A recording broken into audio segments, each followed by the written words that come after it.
est-ce que vous pensez qu'elle a une chance d'être candidate en 2027 ?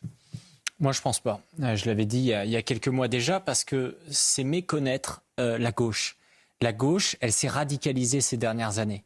Elle sait qu'elle est en train de perdre dans l'opinion. Elle sait que plus le temps va passer, plus la démocratie, pourtant pendant des décennies, elle s'est battue pour cette démocratie, la gauche. Quand on revient sur les Lumières et plein d'autres éléments de notre histoire, elle sait aujourd'hui que cette démocratie, elle est contre elle. Et donc, elle fera tout pour empêcher un jour un bloc national de gagner. C'est aussi simple que ça. Ils vont interdire, ils vont censurer, ils vont essayer de vous diaboliser. Et je vais vous dire, c'est pas que la gauche, c'est la responsabilité également du bloc central. Quand Emmanuel Macron, dans l'entre-deux tours d'une élection présidentielle, va au mémorial de la Shoah, du coup en faisant croire que le Rassemblement national serait antisémite, donc fasciste, qu'est-ce qu'ils ont légitimé pendant des décennies, ce bloc central ? Le fait que, dans le fond, le Rassemblement national non seulement ne fait pas partie de l'axe républicain, mais ne fait pas non plus partie de l'axe démocratique. Donc pour ces gens, la démocratie, que le Rassemblement national n'en fait pas partie, c'est normal. Imaginez, moi je salue pour le coup Julien Audoul qui est là devant nous ce soir et qui quand même a été condamné à la prison avec sursis. Non mais,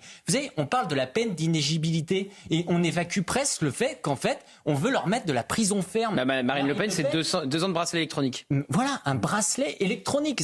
Ils l'ont fait à un ancien président, vous savez, donc ils veulent l'envoyer en prison pendant 7 ans, donc tout est possible. Ils l'ont fait il y a 1 mois et demi, on est déjà habitué. Et tout à l'heure, vous savez, moi j'ai beaucoup suivi également Marine Le Pen sur le terrain. Et quoi qu'on dise d'elle, elle a un lien fort avec beaucoup de Français qui se sentent aujourd'hui abandonnés. Et là, quand on essaye de dire détournement de fonds publics, prison ferme, etc., on fait croire qu'en fait, elle a détourné de l'argent européen pour se payer une piscine. À aucun moment, elle a été, dans sa vie, engagée pour de l'enrichissement personnel.